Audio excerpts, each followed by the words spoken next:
जय श्री राम। सभी भाइयों को राम राम और जय बाबा वीर बुलाकी की। सभी भाइयों को, जितने भी मेरे यूट्यूब पे भाई हैं, छोटे बड़े, सबको दिल से मेरा राम राम है। और जितने भी गुरुजन हैं, सबके चरणों में मेरा दंडवत प्रणाम है।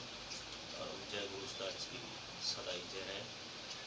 भगवान उनको बड़ी लंबी उम्र दे, जिन्होंने हमें ऐसा शिष्य बनाया। आज आपके लिए एक वीडियो और लेके आ गया हूँ। बहुत सोच समझकर वीडियो बनाने जा रहा हूँ कि गुरु के बहुत सारे दर्जे हैं। गुरु बहुत हर तरह का गुरु मिल जाएगा, अच्छा बुरा, लालची, स्वार्थी, मतलबी, बहुत तरह से गुरु मिलेंगे। और मैं उन गुरुओं का एक एक कर कर आपको परिचय कराऊंगा कि आजकल सबसे ज़्यादा क्या हो रहा है। गुरु के नाम पर बहुत सारे धुंधलेबाजी हो रही है और क्या बोलते हैं उसको, मतलब फ्रॉड स्कैम बहुत तगड़ा चल रहा है। स्कैम चल रहा है ना। हो सकता है कुछ गुरुजन ऐसे हो, उन तक ये वीडियो पहुंच गई तो बुरा भी मान सकते हैं, थोड़ा सा नाराज़गी भी जता सकते हैं, गुस्सा भी आ सकता है। लेकिन पहले हाथ जोड़ लिए, इसलिए माफ़ी मांगता हूँ। ये बातें सिर्फ उस गुरु के लिए होंगी जो गुरु गलत इरादे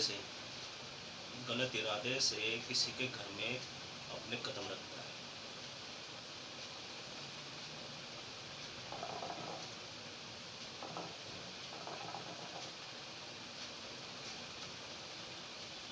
जो गुरु गलत इरादे से अपने चेले का सपोर्ट करने की बात कहता है और आगे बढ़ता नहीं है, फंसा देता है, उन गुरुओं के लिए खासकर। बाकी किसी से भी मेरी कोई बैर नहीं है, कोई दुश्मनी नहीं है, बाबा की कृपा से, है ना। और बाबा की महिमा तो बहुत निराली है। बाबा जैसे जैसे आगे बढ़ा रहा है, हम वैसे वैसे चलते जा रहे हैं। कोई परेशानी वाली बात नहीं है। थोड़े दिन पहले मेरी एक भाई से बात हो रही थी। उन्होंने बहुत रिक्वेस्ट की कि गुरुजी एक आप वीडियो ऐसी बनाओ जो बीड़े के ऊपर हो, कि गुरु को बीड़ा कब देना चाहिए या नहीं देना चाहिए, या बीड़ा देना बहुत ज़रूरी है, कंपलसरी है या नहीं है।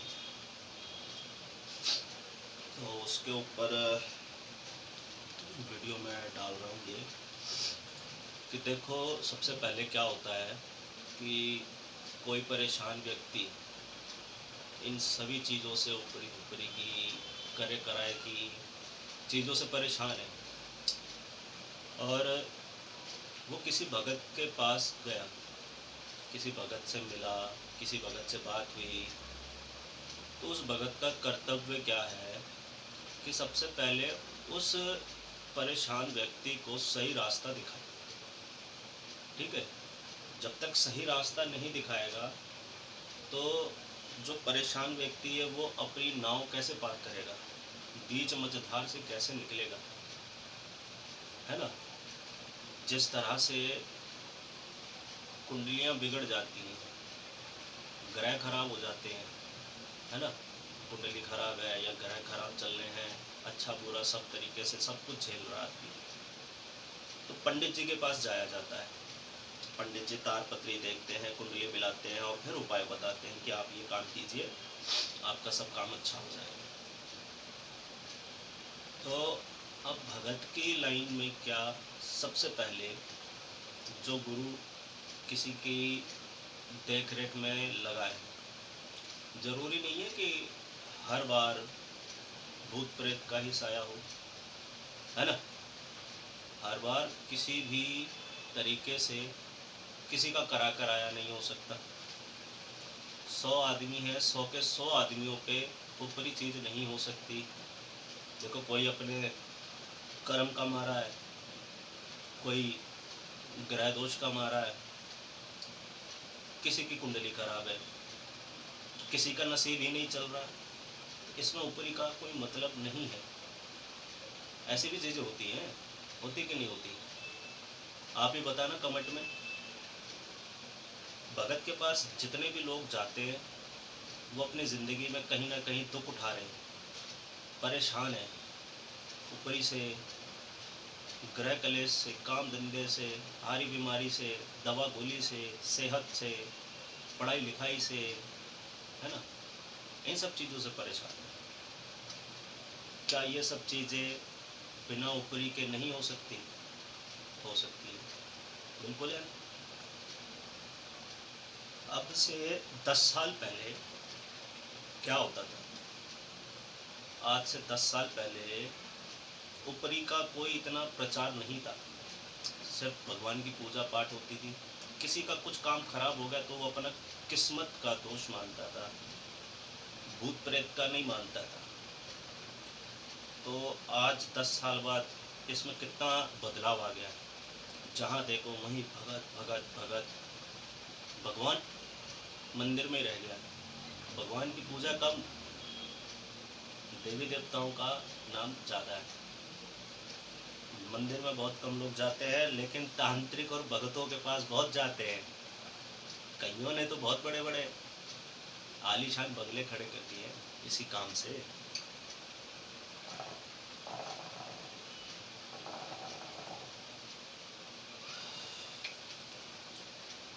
सीधी सी बात मैं ये समझाना चाहता हूँ कि देखिए, ऐसा है कि कोई भी भगत है,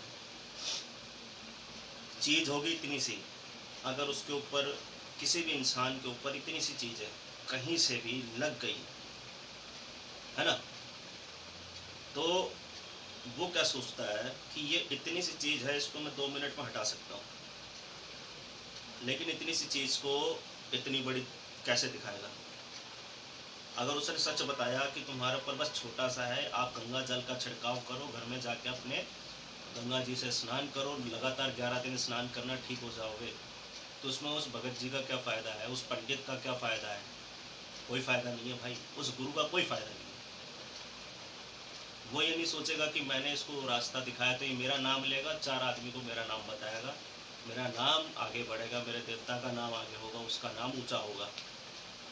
वो ये सोचेगा कि मैं इसको इतनी बड़ी चीज़ करके बताऊंगा, पैसे हटूँगा और उसके बाद इसको इसी चीज़ से छुटकारा दिला दूंगा। काम तो कुछ नहीं, हटाओ चलो, लेकिन माया आनी चाहिए। बैठे क्यों है? माया के लिए। अब उसमें इतनी सी चीज़ का सोचा कि भाई मैं तो एक बार हटा के छोड़ दूंगा, फिर तो दोबारा आएगा नहीं ना। वो आदमी दोबारा क्यों आएगा अगर वो ठीक हो गया है? तो सामने वाला क्या करता है, वो इतनी सी चीज़ को हटा तो देता है, काम भी कर देता है, सब कुछ बढ़िया, लेकिन उसके घर का राज उसे मिल जाता है, उसके घर का एक कोना मिल जाता है, घर की दहलीज मिल जाती है, जहाँ से वो दोबारा कहीं से भी बैठकर अपने काम कर सकता है। 2 महीने का टाइम ठीक हो गया, 2-3 महीने कोई दिक्कत नहीं, फिर अचानक से याद आया, अरे उस्ताद, उसको मुझे वापस बुलाना है, यहाँ से जाओ, ये करके आओ, चीज़ भेजी। वो आदमी फिर उसी के पास, और फिर उसको कहता है, यार तुम्हारे ऊपर तो पहले ये चीज़ थी, हट गई, लेकिन अब कोई तुम्हारे ऊपर कुछ कर रहा है, कुछ कर रहा है। और उसे बताया क्या जाता है, एक काम कर कि तू मेरा चेला बन जा। अब मेरा चेला बन जाएगा तो ये सब चीज़ें तू अपने आप ठीक कर लेगा अपने घर की। अब मैं ठीक करूँगा तो बार बार तुझे आना पड़ेगा, जाना पड़ेगा, मुझे बुलाना पड़ेगा, वहाँ लेके जाना पड़ेगा। तू एक ही बार अपना काम कर ले। ज़बरदस्ती उसके घर में घुसना है ना। उसके घर का बैकग्राउंड देख लिया, बहुत अच्छा है, बहुत अच्छा स्वभाव है, बहुत अच्छा धन दौलत भी सब कुछ है। उसको कोशिश करते हैं कि ज़्यादा से ज़्यादा मेरा चेला बन जाए वो। जिस बंदे को देख लिया गाड़ी से उतरते हुए चैन सोने की पहन रखी है, मस्त है ना, तो सोचते हैं कि हाँ भाई इसको चेला बनाना है, ताकि ये सब चीज़ें धीरे धीरे मेरे पास आ जाए। गलत उद्देश्य से उसको चेला बना लेते हैं और फिर सिखाते भी कुछ नहीं, और भटकाते रहते हैं, भटकाते रहते हैं, फिर खुद ही खोर करते हैं, खुद ही ठीक करते हैं, खुद ही उसको फंसाते हैं, खुद ही बचाते हैं। और जब चेले को समझ में आ जाता है कि मेरा उस्ताद ही मेरे साथ एक खेल खेल रहा है, फिर धमकी दे देते हैं कि जा, मैं नहीं करता, कुछ छोड़ दिया तेरे को आज से, लेकिन तुझे कोई ठीक कर सके तो मेरा नाम बदल दियो। ऐसी बातें होती हैं। तो उसमें उस इंसान का क्या कसूर है जिसने अपना भला चाहा था? अब बताना ज़रूर सारी बातें, कमेंट में जिसके मन में जो बात आए ना मुझे लिख कर बताना कि उसमें उस चेले का क्या कसूर है कि एक रोगी बनकर एक दरबार में गया अपना इलाज करवाने, और उस दरबार के लोग उसे अपने दरबार में जोड़ रहे हैं ज़बरदस्ती। इसे ज़बरदस्ती कहा जाता है। कोई भी इंसान आपके पास आया है और आपसे जुड़ना चाहता है अपने मन से, आप उसको रोक नहीं सकते हो। आपको कुछ चेला बनाने की ज़रूरत नहीं है, दूर रहकर भी वो आपसे जुड़ा हुआ है। मन से, प्रेम से जुड़ता है इंसान, ना कि किसी को ज़बरदस्ती बीड़ा खिलाकर आप उसको चेला बना लो और फिर उसको फंसाते चले जाओ लालच में। लालच नहीं है। फिर ऐसे गुरु के साथ क्या होगा? जब लालच ही दिमाग में बैठ गया है फिर क्या होगा ऐसे का? अब बताना मेरे को ये सब बातें, क्या किसी भी इंसान को जबरन चेला बनाया जा सकता है? नहीं। अपनी चीज़ें दिखाकर, अपनी चीज़ें बताकर ज़बरदस्ती उसको देवता पुजवा देना ठीक नहीं है। किसी के घर में पूज सकता है, किसी घर में नहीं पूज सकता है ना? तो ज़बरदस्ती काम नहीं होते महाराज। बहुत तगड़ी मिर्ची लग जाएगी। बातें तो मैं बहुत सारी बोलना चाहता हूँ, लेकिन हाथ जोड़ के कह रहा हूँ, क्षमा है, माफ़ी चाहूँगा किसी को कोई बात मेरी गलत लग जाए। बाकी कोई बात नहीं, आगे की बातें मैं आपको नहीं बताऊँगा और ना ही मैं शेयर करना चाहता हूँ।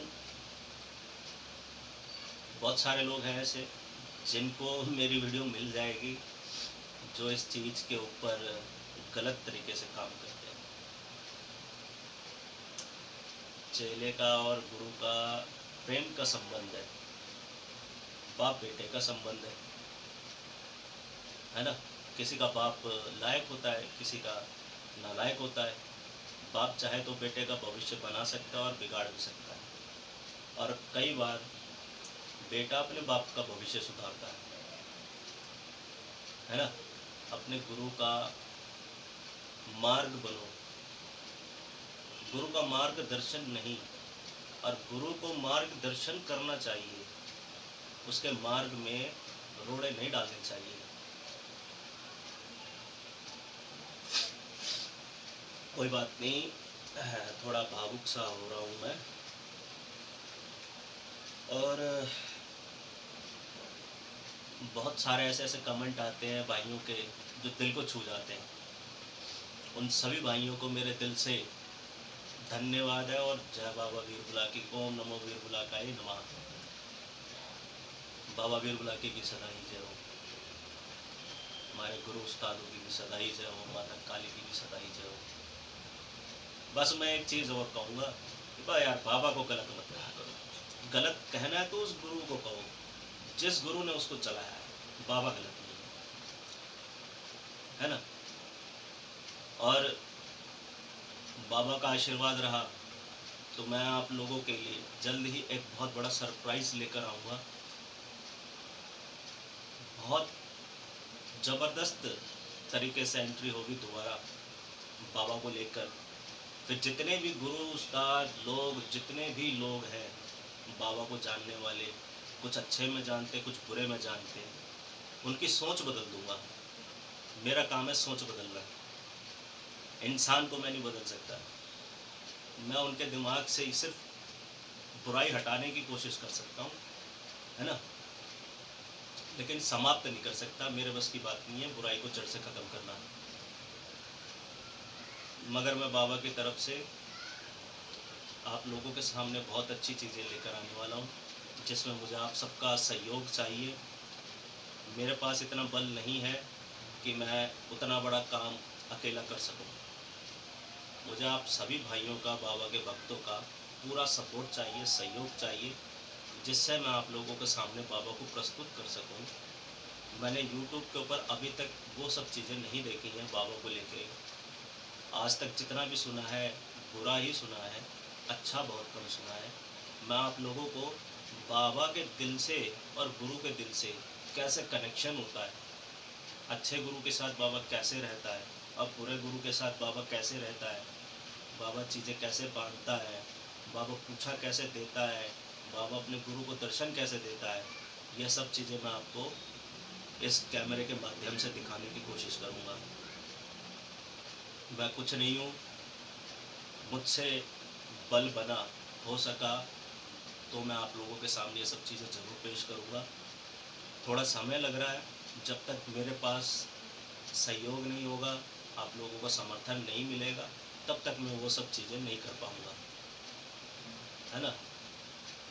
बाबा को बुराई में जितने भी लोग जानते हैं, जिस भी तरीके से उनको बताया गया या देखा है उन्होंने, उनके सामने बाबा का असली चेहरा, मतलब अच्छाई में बाबा कैसा होता है, बाबा का क्या स्वरूप है, बाबा काम कैसे करता है, ये सब जानना भी ज़रूरी है। हमेशा जीवन के दो पहलू होते हैं, एक अच्छा और एक बुरा, सच्चाई और झूठ। तो झूठ हमेशा बड़ा होता है, दिखता बहुत बड़ा है, लेकिन सच के सामने टिकता नहीं है। सच्चाई की तो एक छोटी सी लौ जलती है बस, और उसे कोई भी नहीं बुझा सकता। इसी तरह अच्छाई है, जितनी अच्छाई करते जाएंगे, अच्छाई बांटते चलेंगे, तो अच्छाई हमें मिलती चली जाएगी, है ना। बाकी मैं आप लोगों से विदा लेता हूँ। जय श्री राम, जय बाबा वीरबुला की, जय गुरु उस्ताद महाराज की। आप सभी भाइयों को प्रणाम।